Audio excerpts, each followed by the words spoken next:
Au cours de cette visite au port autonome d'Abidjan, les journalistes de Reuters ont saisi l'occasion pour vérifier une information quant à une prétendue sanction contre le port. Compte rendu, Rebecca Kone.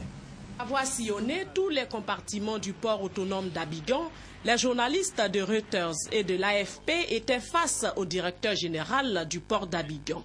Le sujet principal de ce point de presse, des probables sanctions visant à empêcher les responsables du port d'Abidjan d'aller en Europe et surtout le gel des comptes du port d'Abidjan qui se trouve en France. À ces questions, les réponses de Marcel Gossio sont sans détour. Mais ça vous paye les fournisseurs européens. Je ne les payerai pas, et puis c'est tout. Mais ce n'est pas de mon fait. C'est du fait de leur gouvernement qui ne veulent pas qu'on les paye. Et puis j'arrêterai de travailler avec les fournisseurs européens. Mais il n'y a pas que l'Europe qui fait le monde. Ce n'est pas la France qui fait le monde. Si nous avons un peu d'argent dedans pour payer leurs fournisseurs, qui vivent aussi à partir de nous, ça il faut le dire.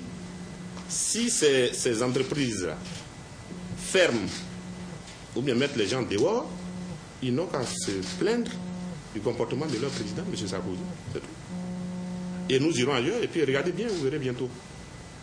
Nous ne pouvons pas accepter qu'on nous asphyxie, mais ils vont faire souffrir leurs fournisseurs et leurs entreprises qui ne vivent que parce que l'Afrique existe et parce que aussi la Côte d'Ivoire existe. À la question de savoir pourquoi Vincent Bolloré, l'un des plus grands partenaires français du port d'Abidjan, est resté silencieux face aux menaces de sanctions du gouvernement français à l'endroit de la Côte d'Ivoire, voici les réponses de Marcel Gossio. Il ne faut pas mélanger les hommes d'affaires et la politique de M. Sarkozy.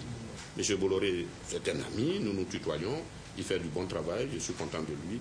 Maintenant, pour les problèmes politiques, vous me dites qu'il est l'ami de M. Sarkozy, je pense qu'il va lui donner des éclairages sur ce qui se passe en Côte d'Ivoire. Je préviens à dire que M. Bolloré n'est pas membre du gouvernement français. Le directeur général du port d'Abidjan a remercié les journalistes de la presse internationale pour être venus chercher l'information à la source. Ensuite, Marcel Gossio a réaffirmé à la communauté nationale et internationale que la Côte d'Ivoire continuera de résister sur tous les plans. Et si les menaces du président français sur le port autonome d'Abidjan sont effectives, ce sera au risque et péril des fournisseurs français.